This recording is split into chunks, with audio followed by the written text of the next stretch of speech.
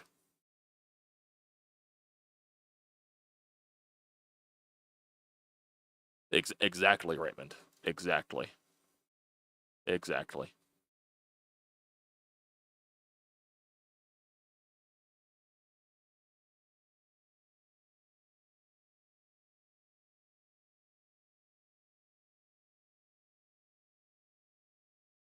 Thank you, D. I know you're just trolling. I know you're just trolling. I'm just going along with it. I'm just going along with it.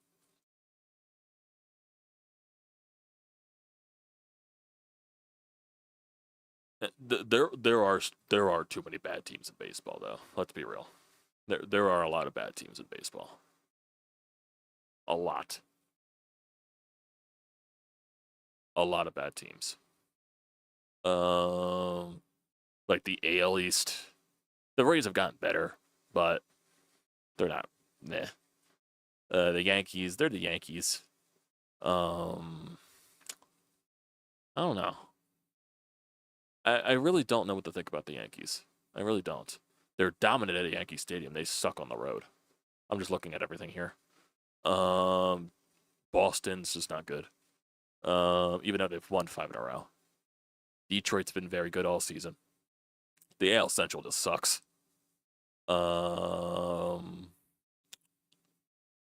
Royals, they've regressed. Minnesota's regressed. Cleveland's regressed. The White Sox are just the White Sox. Astros, Mariners. The Mariners are still just carried by their pitching. They don't have hitters at all. And Cal Raleigh. Rangers, they have good pitching. That's basically it.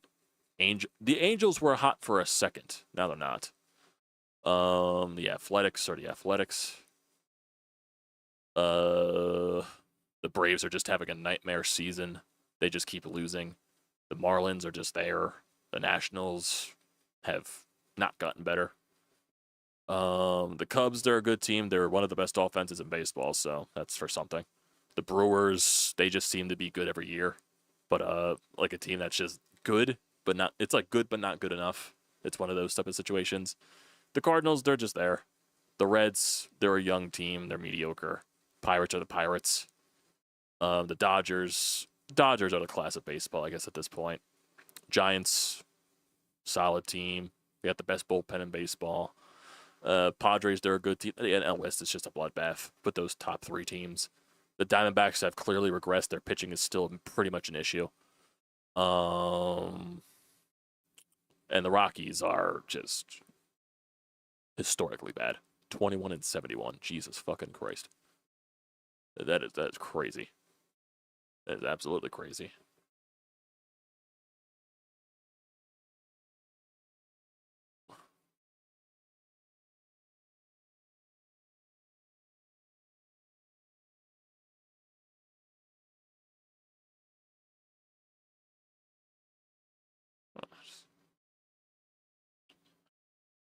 I don't know. Until proven otherwise, the Dodgers are the class of the National League. That's basically just it. Until proven otherwise. They just seem to click at the right. I hate saying click at the right time. They're just a well-run team. That's basically it. What else? The Cubs. We'll see how far their offense carries them. I know their pitching has also been solid. Like I said, Phillies and Mets are good teams. I just don't buy fully into both stocks. I just don't. Like if the Phillies were to do something drastic at the trade deadline, which they're not, it's not going to happen. You can't solve all the flaws at the trade deadline. It's just physically impossible. That's the fault that Dave Dombrowski put this team in. That you had to address multiple things in the offseason. You needed to get a center fielder to where you didn't have to platoon Brandon Marsh and Johan Rojas. You didn't do that, and you ran a platoon with Brandon Marsh and Johan Rojas again. You had to get a left fielder, and not a left fielder named Max Kepler, an actual left fielder. No, you got Max Kepler. You had to address the bullpen, and you lost 2 arms. You let those 2 guys leave, and you bring in Jordan Romano. I'll give you credit for the Luzardo trade, I think Luzardo is better than what he's pitching right now, and clearly. Now, is he as good as he was in the beginning of the season in his first, 2 months? Is he that good? Probably not that good, but is he this bad? No, he's somewhere in between, probably. He's a 4/5 starter, but he's a good 4/5 starter. He's not this bad. But that doesn't save your offseason for how bad it was. You didn't address it. All the things that you needed to address, you didn't address. It just, I don't know.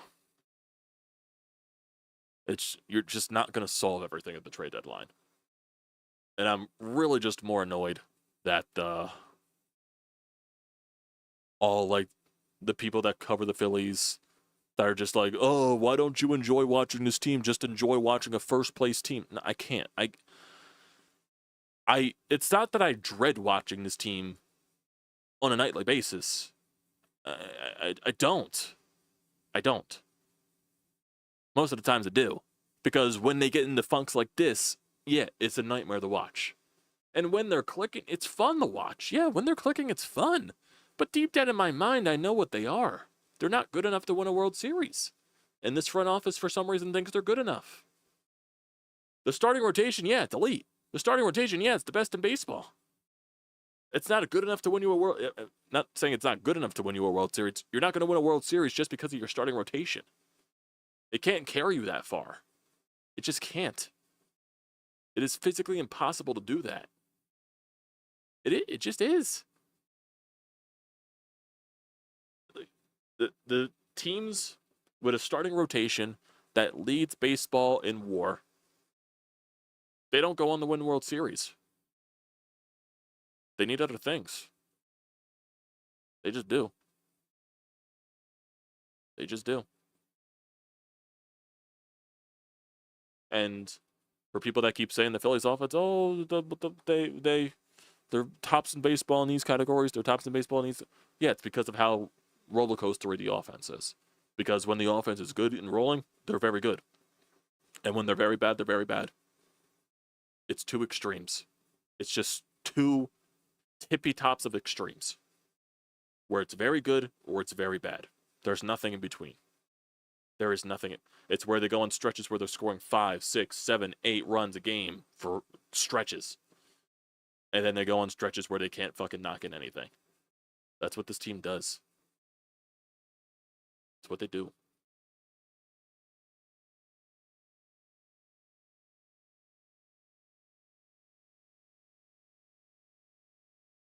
It's just what it is. I wouldn't say the Mets have a decent lineup. I wouldn't say decent lineup. They have a good lineup. I think they're top heavy still, lineup wise. I think the bottom of their lineup is more probably their weakness. Obviously Lindor, you got Soto, you got Alonso. Who else that I'm thinking of? Brandon Nimmo. I really have a hate the face for Brandon Nimmo. He's for some out of all the guys on the Mets, I probably hate Brandon Nimmo the most for some reason. He probably should be my most hated guy, but it's just when he walks and he runs to first base, that just rubs me the wrong way for some stupid reason. It just is. It just is. I don't know why. It rubs me the wrong way. Just walk to first base. Don't run. Just walk. Just walk. My God. I know they just got Jesse Winker back. Jesse Winker.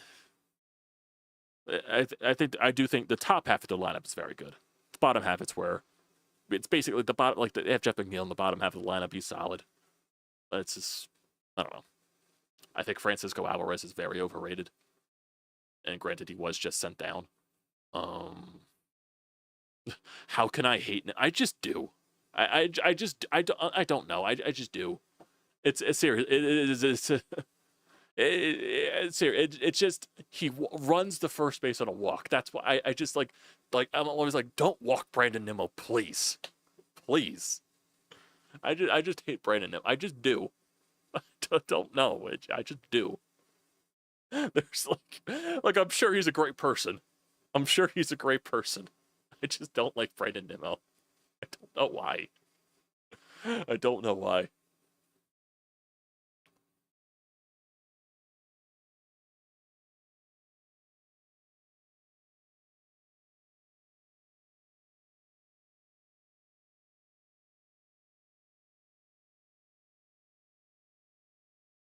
Ah.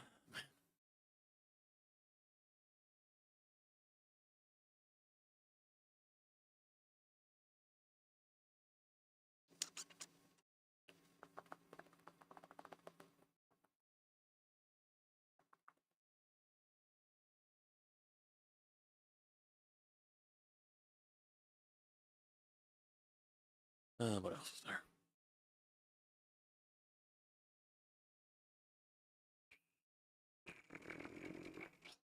Then we got a Ricky Bottalico post-game reaction. I want to hear Last this. appearance, 25 pitches. I think most of us at home are wondering why you didn't see him then tonight. That's a heck of a question. I don't have that answer. That we didn't get that answer. That to me is a little confusing.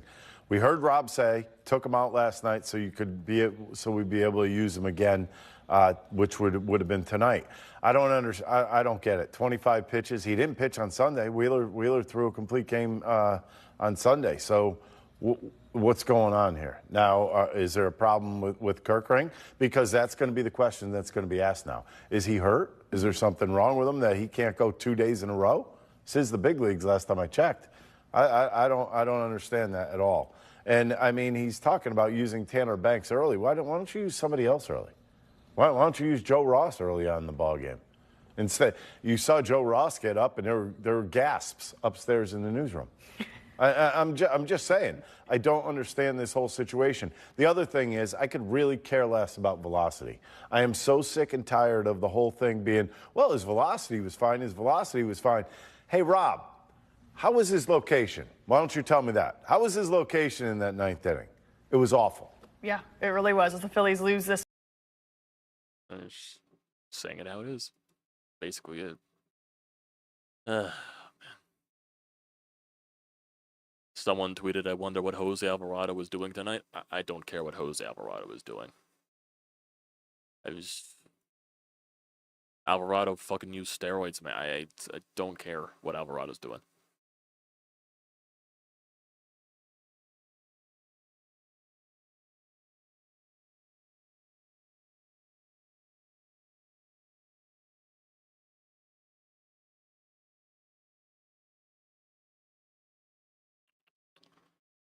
The Mets fans and the Yankees fans are still going at it. Jesus. I wouldn't go as far as saying the Yankees won't make the playoffs. Well, they might not, but they probably will. Like I said, the American League is that bad. The American League is that bad. Yankees are first in the wild card, 2 games up. Tampa Bay's in the second wild card. Seattle's in the third. Boston's a game out. Texas 3.5. The American League's very bad. The Yankees will probably be in the playoffs, most likely. What else?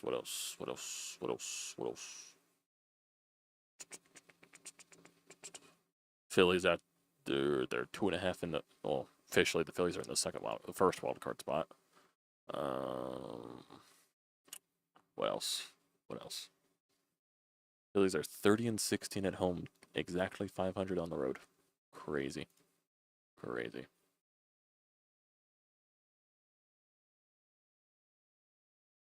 know why I compare the Mets and the Phillies?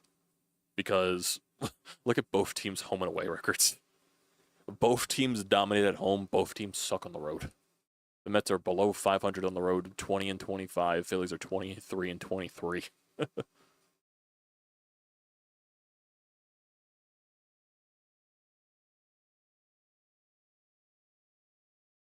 It's like, that is the common trend that I'm seeing here. Jesus Christ. Like, the Brewers, they're dominant at home. They're 500 on the road. The Cardinals, they're dominant at home. They're below 500 on the road. The Dodgers, they're dominant at home, and they're just 3 games above 500 on the road. Giants, dominant at home, below 500 on the road. Padres, dominant at home, below 500 on the road. Holy fuck. Blue Jays, dominant at home, 500 on the road. Yankees, dominant at home, below 500 on the road. Tampa Bay, not 3 games above 500 on home. Okay, weird. Detroit, dominant at home. Detroit's realistically the only team that is dominant at home and also very good on the road. That is weird. That is so weird. It is so weird. That is so weird.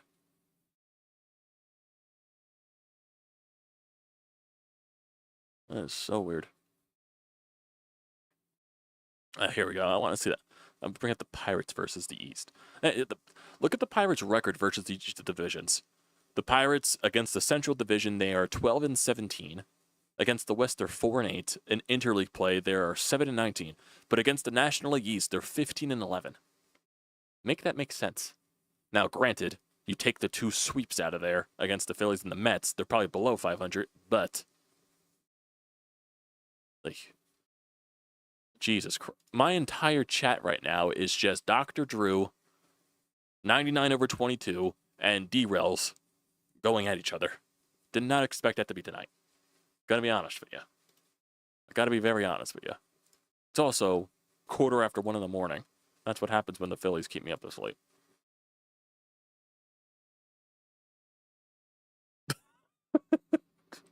I'm basically the same way, Tyler. The battle is just going on here in the chat. The battle is just going on in here in the chat. Ay, ay, ay. This is insane. This is insane.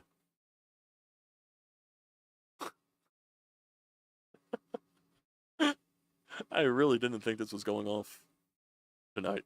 Oh man. This is what happens when the Phillies allow a walk-off inside the park home run. This is what happens. This is what happens. The Phillies won. I would have been in bed by now. I would have been in bed. But no, they keep me up more. I just want to talk about how bad this team really is.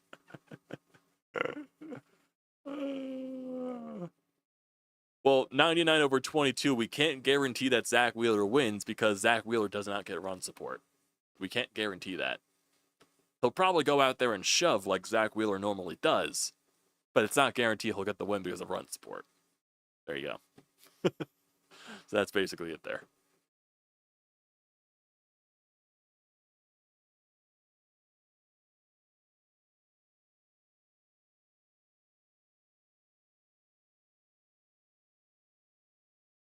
Less about velocity. Okay, it's the same thing from Ricky Patalico.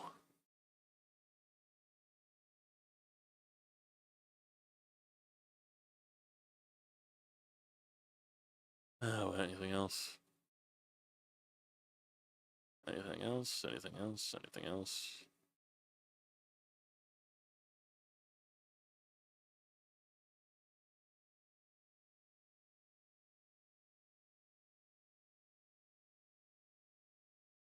I mean, 99/2 means when he's healthy, he is a very good pitcher. Can't deny that. 7-3 record, 1.47 ERA, 111 WHIP. What's his Let me go to his FIP. I want to see his FIP actually. If there's like anything there that like says something else. Okay, his FIP is way higher than his ERA. So like if you go by all the other stuff and like last year, his numbers were basically aligned 3.38. And granted, he didn't pitch. He only had one game. So don't judge that. First year, yeah, basically close to what it should be. First year, 2.98 ERA, 3.63 FIP. So probably means that his ERA should have been a little bit worse, but he got a lot of help from his defense.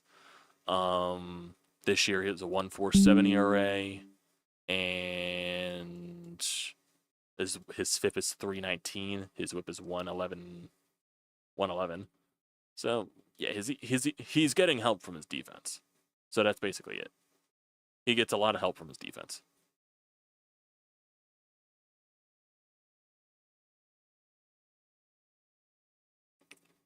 What are his strikeouts?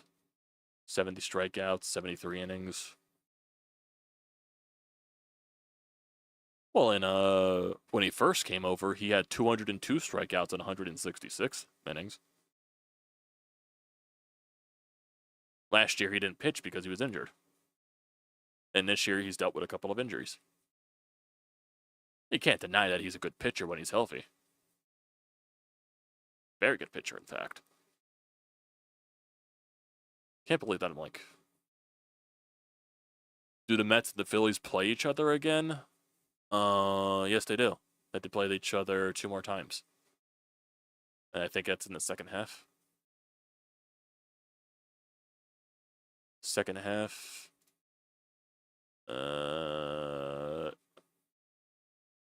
August 25th through the 27th in New York. And then September 8th through the 11th in Philadelphia.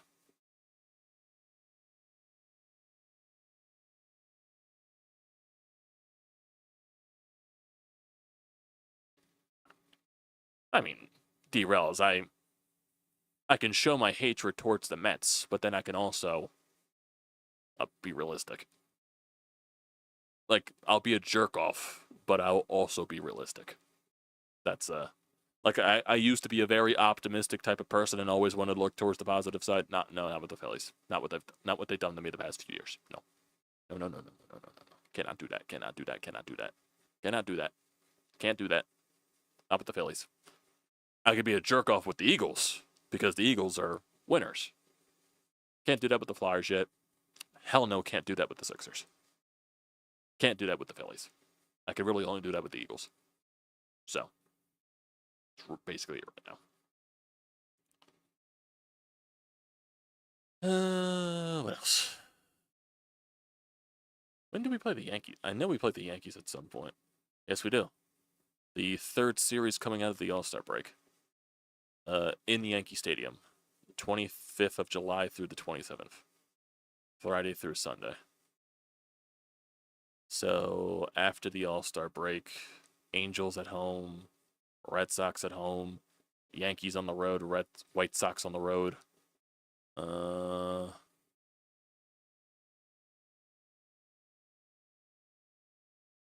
yeah, the Mets lineup is 100% better than the Phillies. That I'll agree with.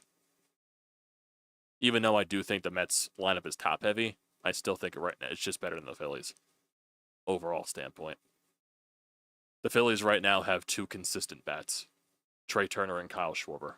That's it. Bryce Harper, just not. Bryce Harper just not himself with the wrist until he figures that out. Alec Boehm's just not good enough. Nick Castellanos not good enough. Bryson Stott regressed as a hitter. JT Realmuto just at this stage of his career not good enough offensively. Brandon Marsh not good enough. Max Kepler not good enough. Johan Rojas not good enough. I like Edmundo Sosa, not good enough. Otto Kemp, he's far from the blame, but Phillies go sweep the Phillies. Can the Phillies? The Phillies would probably find a way to screw up sweeping themselves. If the Phillies went up against themselves, they'd probably both find a way to screw that up. Honestly.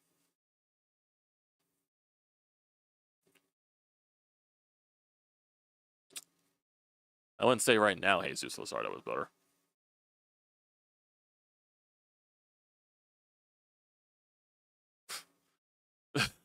This is like a war of attrition here. Jesus Christ. With Dr. Drew, 99/22 and derails. This is a war of attrition.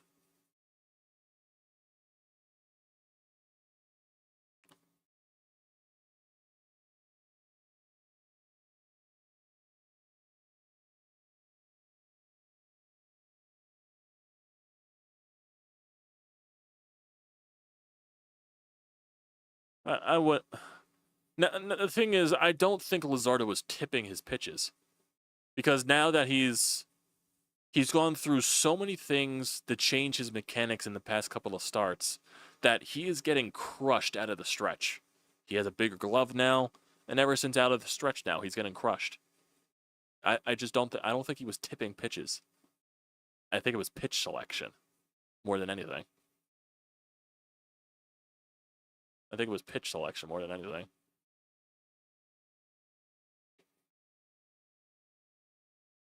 Has David Peterson had more than 7 strikeouts in a game this season? I'm sure he has. I'm sure he has. Can I look?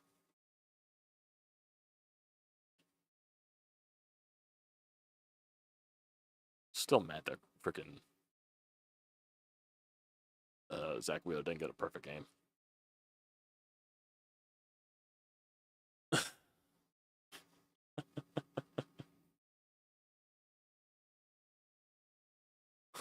Someone tweeted, staying up until 1 a.m. to watch the Phillies choke job walk off inside the park home run. It's a picture of Joe Biden saying it was like 15 9/11s. Oh, man. I'm just... Ugh. Why am I still here? Why am I still awake? I don't know. I don't know. Isn't Garrett Cole still injured? Or didn't Garrett Cole get Tommy John surgery? Or something like that? Have the Phillies been limiting their starting pitching innings to preserve their arms for the postseason the way the Mets have been? How many innings is Zach Wheeler on pace to throw this year? It doesn't say. I think they're trying to limit Rangers innings. Zach Wheeler, they're not going to limit. Zach Wheeler will be fine. Christopher Sanchez, probably not either. Those two will be fine. Nah. They're really the only guy they have to limit is Ranger. That's really it. Zach will be fine. Sanchez will be fine. Like, Sanchez actually has a... Let me go to Christopher Sanchez, like his innings last year. How many innings did Sanchez pitch last year? I didn't want to look up his contract. Yeah, Sanchez will be fine. Last year, he pitched 181 innings in 2024. Yeah, Sanchez will be fine. Now that he has a season of pitching that much, he'll be used to it. Yeah, it's really just Ranger. It's really just Ranger. Zach Wheeler. What's he on pace to pitch this? How many innings? So far, Zach has pitched 116 innings. Yeah, he's definitely way on pace to get over 200. Way on pace. Yeah, he'll be fine. So he had 200 innings last year. He had 192 innings in 2023. 153 innings in 2022. 213 innings in 2021. Oh, yeah, Zach will be fine. That's basically it. And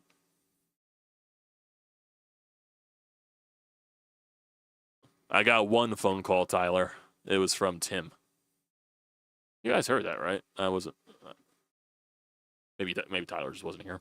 I don't know. Yes, limiting starting pitching innings. It's really just Ranger Suarez they got to do because of the injury history with Ranger. That's really the only guy they need to do it with. And they actually have been pretty decent with that because up until recently, there wasn't a Phillies starter that surpassed 7 innings. Like, 7 innings was their limit. Like, and Christopher Sanchez was the first guy to go 8 innings, and then Zach Wheeler went complete game. Like, 8 innings, then complete game. So, then you'll have an all-star break, you'll have a week off and all that stuff, so. It is actually amazing how crazy this argument in the chat's going still. I'm just watching it go through. It's crazy. It is crazy. Guys, it is 1:30 in the morning. How do you have this much energy? How?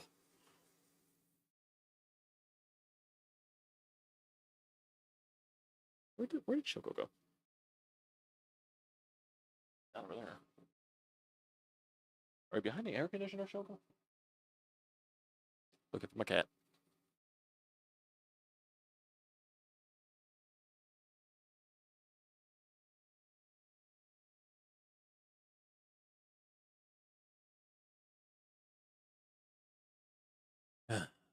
Football season can't get here any sooner, boys. It's almost training camp, though. Almost time for training camp. What are we, like a month away from that? Crazy. It's absolutely crazy.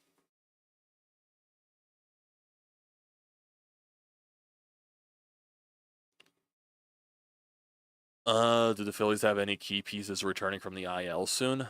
Aaron Nola will return at some point, whether it's after the All-Star break or sometime in August.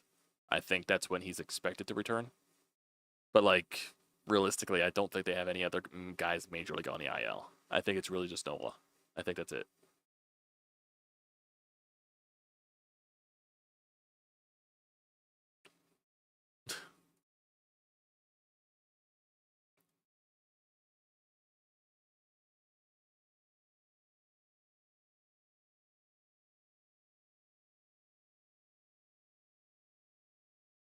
Why haven't the Phillies called up Andrew Painter yet? He's not ready.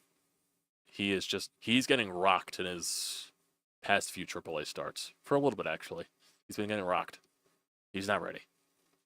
He's not ready. He actually gave up. Let me see, Andrew Painter. What were his numbers today? I know his start in AAA was not good today. Yep, Andrew Painter tonight. 5 1/3 innings, 8 hits, 5 earned runs, 1 walk, 3 strikeouts. Yeah. Yeah, and Painter's not ready.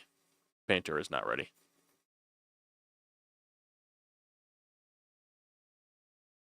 And he's still young. You shouldn't rush this guy, but it's kind of annoying because they were like, oh, they're penciling him to be called up at some point this season. He's not ready. He's not ready.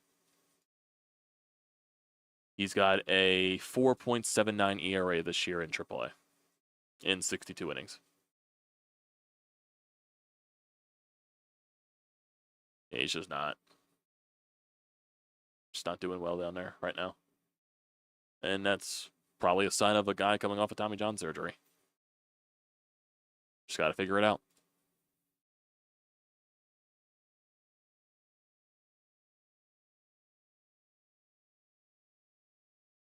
Like,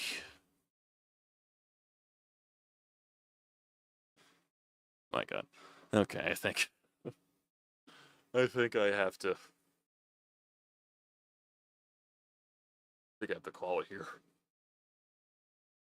I don't know how you guys are going off like this much in the chat. It is crazy.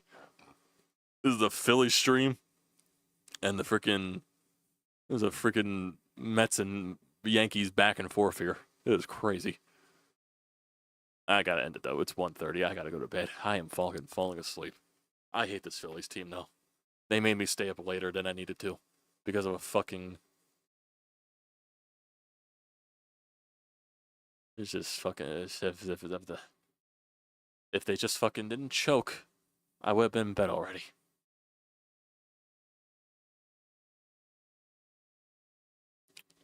What do you want to say, 99/22? Before I end my stream. Write it in the chat. I'll do my sign up.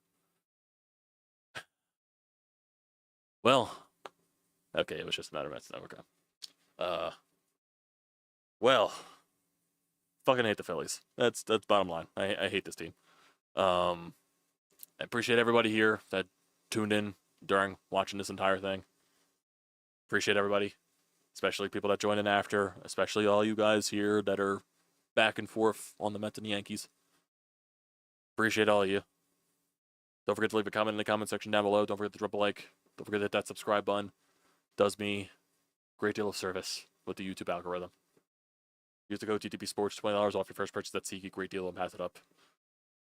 Maybe I'll do another watch party at some point. Probably won't be this week with the Phillies, what they play in the afternoon tomorrow. 3 something, I think. Late afternoon, I think. This weekend they play in San Diego. We'll see where we do there. They probably go at the West Coast again at some point. I don't think it's until the end of the year, though. We'll find out. We'll see where it goes, but right now, maybe we'll do it for some normal games, too. Well, we'll see where it goes. Thanks, guys, for tuning in. Appreciate it. I hate this team, but all passion in my goddamn heart.